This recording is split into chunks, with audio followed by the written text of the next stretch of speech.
Tu veux lire la Bible, mais tu n'y arrives pas tout seul. Tu as déjà commencé, tu as abandonné, tu as recommencé, tu as abandonné à nouveau. Stop. Tu es au bon endroit. Tu es dans le défi lecture de la Bible de l'aurore au crépuscule. On est ensemble. On lit la Bible de la Genèse à l'Apocalypse 10 minutes chaque jour. Donc tu peux nous rejoindre.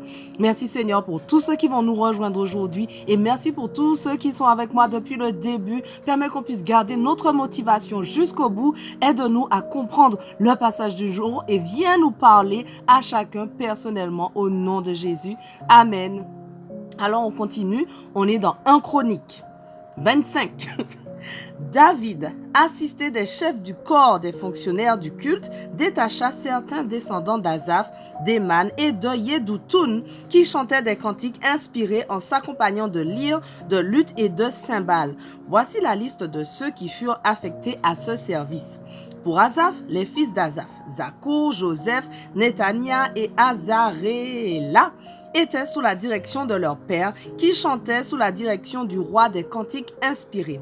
Pour Yédoutoun, les 6 fils de Yédoutoun, Guédaliaou, Tseri, Esaïe, Shimei, Achabiaou et Matithiaou étaient sous la direction de leur père, qui chantaient des cantiques inspirés en s'accompagnant de la lyre pour célébrer et louer l'Éternel. Pour Éman, les fils d'Éman, Boukiyaou, Mataniaou, Ouziel, Shebouel, Yérimoth, Anania, Anani, Eliata, Gitaldi, Ti, Romamti, Ezer, Yoshbekasha, Maloti, Otir, Maaziot. Tout cela étaient les fils d'Éman, le prophète du roi, qui recevait des paroles de Dieu pour exalter sa puissance. Outre ses 14 fils, Dieu avait donné 3 filles à Éman. Ils chantaient tous sous la direction de leur père dans le temple de l'Éternel en s'accompagnant des cymbales, des luths et des lyres et accomplissaient ainsi leur service pour le temple. Asaph, Yédoutoun et Éman étaient sous la direction du roi. Le nombre des Lévites formés et passés maîtres dans l'art de louer l'Éternel par le chant était de 288. Leur ordre de service fut déterminé par tirage au sort sans faire de différence entre ceux de rang élevé et ceux de rang peu important ou entre maîtres et disciples. Le premier sort échut pour Asaph, à Joseph de la famille d'Asaph. Ensuite, dans l'ordre résultant du tirage au sort, voici la liste des chefs de groupe, chaque groupe comprenant 12 hommes, soit le chef, ses fils et des hommes de sa parenté.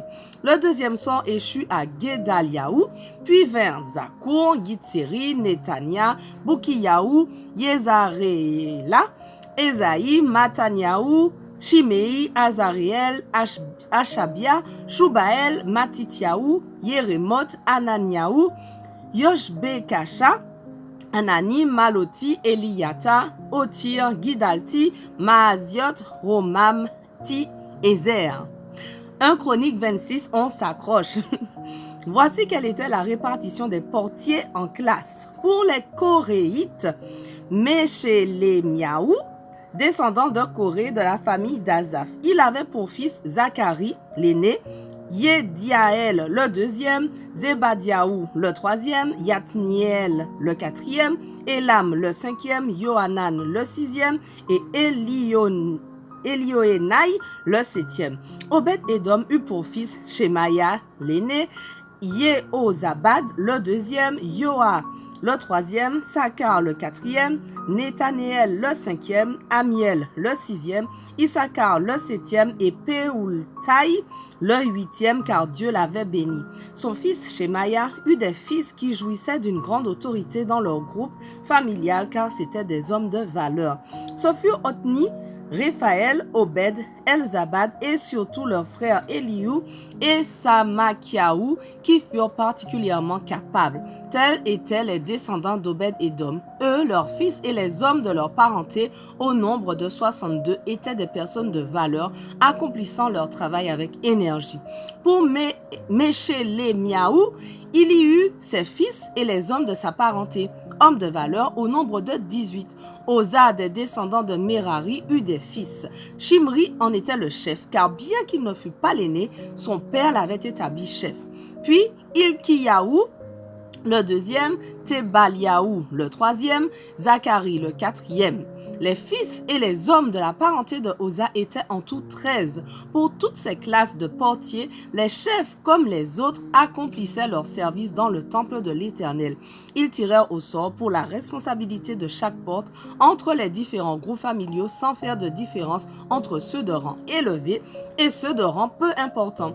Le sort attribua à Shelemyahu la garde de la porte orientale. Son fils Zacharie, qui était un conseiller avisé, se vit attribuer par le sort la porte du côté nord, la porte sud échut à Ebed-Edom, et la responsabilité des entrepôts revint à ses fils. Shupim et Oza reçurent la responsabilité du côté ouest avec la porte Chaleket, donnant sur la route qui montait. Les services étaient répartis selon leur importance de la manière suivante. À la porte orientale, 6 lévites par jour, au nord 4 par jour, au sud 4 par jour et 2 groupes de 2 aux entrepôts. Du côté des dépendances à l'ouest, 4 hommes gardaient l'entrée vers la route et 2 vers les dépendances. Ce sont là les classes des portiers recrutés parmi les descendants de Corée et de Merari. D'autres lévites tels Aïa étaient préposés au trésor du temple et au trésor des objets sacrés. C'étaient les descendants de Laédan, de la famille des Gershonites, chefs de leur groupe familial respectif. Ils comprenaient Yehili et ses fils, Zétam et son frère Joël. Ils avaient la responsabilité des trésors du temple de l'Éternel. Pour les Amramites, les Yitzharites, les Hébronites et les Ouziélites, c'était Shebuel, descendant de Gershom, fils de Moïse, qui était le responsable en chef des trésors. Et ses parents issus d'Éliezer étaient en ligne descendante Réhabiahu, Ésaïe, Yoram, Zikri et Shélomite, qui fut préposé avec les hommes de sa parenté au trésor des choses sacrées, celles qu'avait consacrées le roi David, les chefs de groupe familial, les chefs des milliers et des centaines et les chefs de l'armée. Ceux-ci avaient en effet consacré une part du butin des guerres à l'édification du temple de l'Éternel. Shélomite et les membres de sa parenté avaient aussi la responsabilité de tout ce qui avait été consacré par Samuel le prophète, par Saül, fils de Kish, par Abner, fils de Ner, par Joab, fils de Tserouia, et de toute autre chose consacrée. Parmi les Yitzharites, Kenaniahu et ses fils étaient chargés des affaires publiques en Israël à titre d'administrateurs et de juges. Parmi les Hébronites, Achabiahu et les membres de sa parenté, c'est-à-dire 1700 hommes de valeur, supervisaient l'administration d'Israël à l'ouest du Jourdain pour toutes les affaires religieuses et civiles. D'après les généalogies des groupes familiaux hébronites, Yéria était le chef des Hébronites. La 40e année du règne de David, on fit des recherches et l'on trouva qu'il y avait parmi eux des hommes de valeur. À Yaézer en Galaad, il y avait dans la parenté de Yéria 2700 chefs de famille, des hommes vaillants. Le roi David leur confia l'administration de toutes les affaires religieuses et civiles des tribus de Ruben et de Gad et de la demi-tribu de Manassé. 1 Chronique 27.